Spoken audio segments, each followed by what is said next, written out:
हैं मोदी साहब के, वो ट्रेड होगा जिसमें टैरिफ की बात की जाएगी, जो कि पहले ही आधा होमवर्क मोदी साहब भारत से करके आ रहे हैं। पिछले बजट के अंदर जो हार्ले डेविडसन, टेस्ला और कई गाड़ियों के ऊपर मेडिकल इक्विपमेंट के ऊपर टैक्सेस कम करके आ रहे हैं। They are very smart people, they know how to deal with Donald Trump. उन्होंने डोनाल्ड ट्रंप साहब की पता नहीं स्पीचें या उनकी पर्सनैलिटी को कितनी दफा उस पर रिसर्च करके आ रहे हैं। Indians they are very smart people. आप सोचते हैं तो आपको लगता है कि भाई बहुत बड़ा संयोग है कि जब इस तरह की बातें हो रही है तो इंडियन प्राइम मिनिस्टर वहां पर पहुंचे हैं और अब उनकी ये बातचीत होने वाली है। तो बहुत सारी बातें हैं जिन पे जाहिर तौर पर डिस्कशन होगा, जैसे चाबहार को लेकर अमेरिका के जो रिजर्वेशंस हैं इंडिया उन्हें जरूर एड्रेस करेगा। उन्हें एड्रेस करके एक म्यूचुअली जो बेनिफिशियल सिचुएशन होगी या सोल्यूशन होगी उस पे अराइव करने की कोशिश करेगा। तो देखें, भारत के पास एस जयशंकर जैसे विदेश मंत्री हैं। लॉन्ग टाइम उन्होंने एज ए डिप्लोमेट। जय हिंद दोस्तों, भारत के प्रधानमंत्री नरेंद्र मोदी जी 2 दिवसीय अमेरिका दौरे पर राष्ट्रपति डोनाल्ड ट्रंप से मिलने अमेरिका पहुंचे हैं और इस दौरे में मोदी और ट्रंप की केमिस्ट्री देख पड़ोसी लोगों को मिर्ची लगी है। तो टैरिफ की बात करेंगे। दूसरा, यहां से जो खरीदने की बात करेंगे अमेरिका से, इस वक्त डोनाल्ड ट्रंप साहब के नंबर 1, एक तो he is famous as a deal maker, जो लेते हैं कुछ देते हैं कुछ लेते हैं, और मोदी साहब is ready for that. Modi साहब उनसे तेल लेने की बात करेंगे, एलएनजी लेने की बात करेंगे। मोदी साहब के साथ कुछ इंडियन बिजनेसमैन आ रहे हैं जो एलएनजी गैस के बारे में डील्स बनाने की कोशिश करेंगे।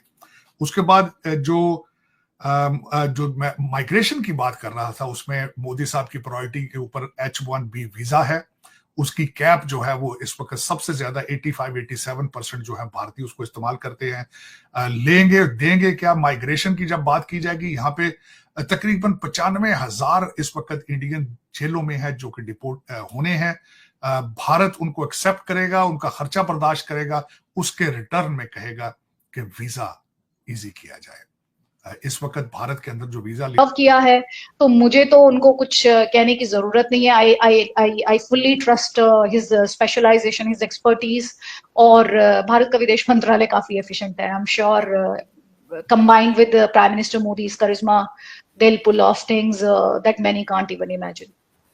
नहीं, बिल्कुल। डॉक्टर जयशंकर तो खैर पाकिस्तान में भी बहुत फेमस है, उन्हें लोग बहुत पसंद करते हैं। लेकिन लास्ट में मैं जरूर पूछूंगी आदिति कि दोस्तों, आपको बता दें कि मोदी जी ट्रंप से मिलने अमेरिका गए हैं। वैसे भी मोदी और ट्रंप की केमिस्ट्री पूरे विश्व में फेमस है और ये हमारे पड़ोसी लोगों को बिल्कुल भी पसंद नहीं आती है। बात यहाँ तक है कि मोदी जी अमेरिका पहुंचने पर जब अतिथि बुक में अपना ऑटोग्राफ दे रहे थे, उस समय ट्रंप ने अच्छे मित्र का गेस्चर करते हुए कुर्सी को बाजू में करते देख मीडिया में एक अलग ही अंदाज दिखा दिया है। प्रधानमंत्री नरेंद्र मोदी ने व्हाइट हाउस में अमेरिकी राष्ट्रपति डोनाल्ड ट्रंप से मुलाकात की। इस मुलाकात के बाद दोनों नेताओं ने साझा प्रेस कॉन्फ्रेंस भी की। इस दौरान ट्रेड से लेकर टैरिफ, टेररिज्म, युद्ध और पर्सनल केमिस्ट्री तक बात पहुंच गई। और ये देख पाकिस्तान लोगों का कहना है कि इसी तरह पाकिस्तान के पीएम को कोई भी इज्जत नहीं देता है। यहाँ मोदी अमेरिका के मुख्य अतिथि के तौर पर वहां जाते हैं। पीएम मोदी ने 2030 तक अमेरिका के साथ ट्रेड डबल करने की बात कही है। वही ट्रंप ने कहा, हम भारत कई अरब डॉलर की रक्षा बिक्री करेंगे। हम भारत को F-35 स्टील्थ फाइटर जेट बेचने का तरीका भी तलाशेंगे। उन्होंने कहा कि वह और पीएम मोदी ऐसे समझौते पर पहुंचे हैं जो अमेरिका को भारत का नंबर 1 तेल और गैस सप्लायर देश बना सकता है और अमेरिका भारत को एडवांस लेवल के फाइटर जेट और टेक्नोलॉजी देता देख पाक को भी मिर्ची लग रही है। अमेरिका की सार्थक यात्रा के बाद पीएम मोदी नई दिल्ली के लिए रवाना हुए। गौरतलब है कि प्रधानमंत्री राष्ट्रपति ट्रंप के शपथ ग्रहण के बाद संयुक्त राज्य अमेरिका का दौरा करने वाले कुछ विश्व नेताओं में से एक है। उन्हें नए प्रशासन के कार्यभार संभालने के 3 सप्ताह के भीतर यात्रा करने के लिए आमंत्रित किया गया था और यहाँ पर पाकिस्तान का कुछ नामो निशान तक नहीं है। लेने के लिए 400 दिन लगते हैं। डॉक्टर जयशंकर साहब कई दफा अपनी तकारीर में उसका जिक्र कर चुके हैं। मोदी साहब ये चाहेंगे कि भारत के अंदर वीजा इजी किया जाए और जो H1B वीजा है उस पर कैप कम हो और उसका सबसे ज्यादा फायदा भारतीय निजात लोगों को होगा। ये रिटर्न में उसको देंगे। और मैं समझता हूं कि जिस तरह के it's a big thing, he's a fourth leader, but Modi साहब is the first leader who has spoken at Congress twice. मैं समझता हूं उनके पास ये टाइटल मौजूद है। दूसरा एक छोटी सी बात बताना चाहूंगा कि इस वक्त अमेरिका के अंदर क्या हो रहा है इंटरनली।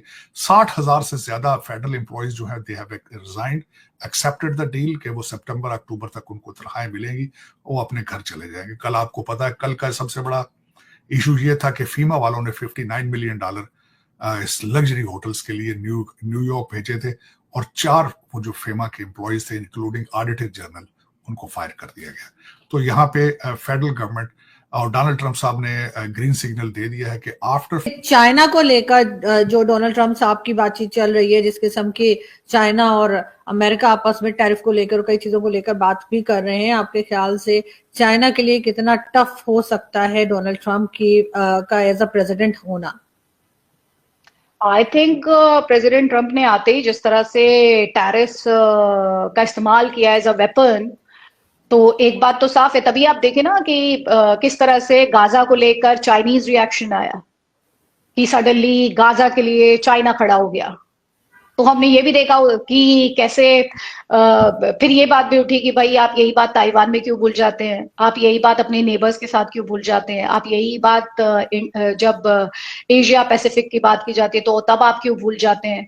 और ये चाइना वाला जो आपने बिंदु उठाया है, एक्चुअली कई लोगों ने ये भी कहा कि इंडियन प्राइम मिनिस्टर की विजिट को चाइनीज लेंस से देखा जाना चाहिए। बिल्कुल नहीं देखा जाना चाहिए। उसका सिंपल सा रीजन ये है कि इंडिया अपने इंडिपेंडेंट रिलेशंस बनाता है और उन रिलेशंस पर आगे बढ़ता है। तो इंडिया की relationship with China is very independent of India's relationship with United states of America. तो लेकिन हम जानते हैं कि यूएस और चाइना दोनों एक दूसरे को प्रतिस्पर्धी पावर के तौर पे देखते हैं, और भारत को भी एक प्रतिस्पर्धी कंट्री के तौर पर देखा जाता है। लेकिन जैसे मैंने कहा, भारत के संदर्भ में भारत इंडिपेंडेंटली अपनी जो भी उसकी पॉलिसीज हैं उन पर काम करता है, इंडिपेंडेंटली रिश्ते बनाता है देशों के साथ, और कोशिश ये करता है कि कोई भी किसी एक देश के साथ उसकी रिलेशनशिप दूसरे देश के साथ उसके रिलेशनशिप को अफेक्ट ना कर पाए। दूसरी तरफ जो चाइना है, चाइना का जो जिसको क्या बोलते हैं विस्तारवाद, आपकी ऑडियंस नहीं समझेगी, जो उसका एक्सपेंशनिस्ट प्लान है जी, तो वो हमेशा उस पर बात होती है, और इसीलिए तो दोस्तों, अगर आपको वीडियो पसंद आ जाती है तो कृपया लाइक, कमेंट और शेयर कीजिए।